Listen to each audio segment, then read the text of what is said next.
Higher productivity means higher profits and wages, and in turn, higher tax revenues and stronger public finances. Its effects are far-reaching socially as well as economically, being a source of growing opportunities and living standards. UK productivity stagnated in the aftermath of the 2008 financial crisis, and to date has failed to recover. It's the single most important indicator of a nation's standard of living. If we benchmark the UK against peers, we don't perform particularly well. And this matters because a lack of productivity growth limits a country's ability to boost wages and become richer.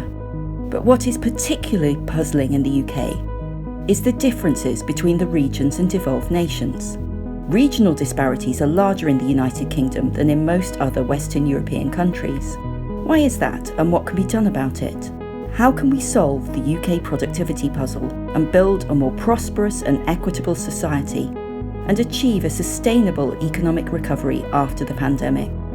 The Productivity Institute is a research organisation exploring what productivity means for business, for workers and for communities, how it is measured and how it truly contributes to increased living standards and well-being. Funded by the Economic and Social Research Council, its headquarters are at Alliance Manchester Business School, but its reach is UK-wide, with 8 regional productivity forums and partners including the universities of Cardiff, Cambridge, Glasgow, King's College London, Manchester, Queen's Belfast, Sheffield, and Warwick. Stagnation in productivity growth is one of the biggest challenges facing the UK economy and could create barriers to the country's economic recovery. It is vital that we understand what the issues and opportunities are in every corner of the UK, so we can build forward better for everyone.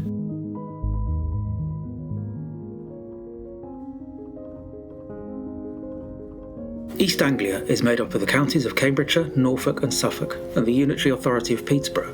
It is situated in the east of England and is bordered to the north and east by the North Sea and the Wash. Productivity is as much of a puzzle in Cambridgeshire and East Anglia as it is across the UK. Within the area, there are places and people that are doing well and experiencing high living standards. Elsewhere, there are places where people struggle, and even within those places seen to be achieving, there are large disparities. The Fens sit as a bowl in the middle of East Anglia.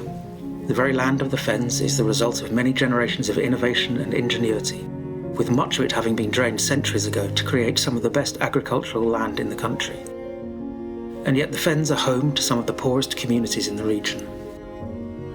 The coastline of East Anglia is eroding at the fastest rate in the country. It is also at the forefront of tackling climate change through its role as the energy coast, home to huge fields of wind turbines and other sources of renewable energy. The western edge of East Anglia is also of particular interest. For the last 50 years, we have seen the emergence of the Cambridge phenomenon and the development of the area as a source of comparative advantage in relation to the knowledge economy. Moving beyond the borders of East Anglia, the Oxford to Cambridge arc presents a great opportunity for the region through the improvement of east-west connectivity and growth on the region's doorstep. But it could also be seen as a threat, bringing competition for East Anglia's businesses and drawing from East Anglia's population. The Bennett Institute for Public Policy at the University of Cambridge is leading one of the Productivity Institute's research hubs and overseeing the Regional Forum for East Anglia, which includes representatives from the area's key sectors, including agriculture, life sciences and the energy industry, as well as from the public sector and academia.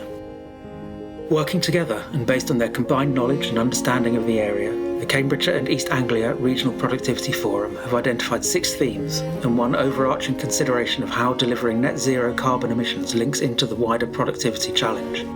Together, these will act as the core of the forum's regional research base.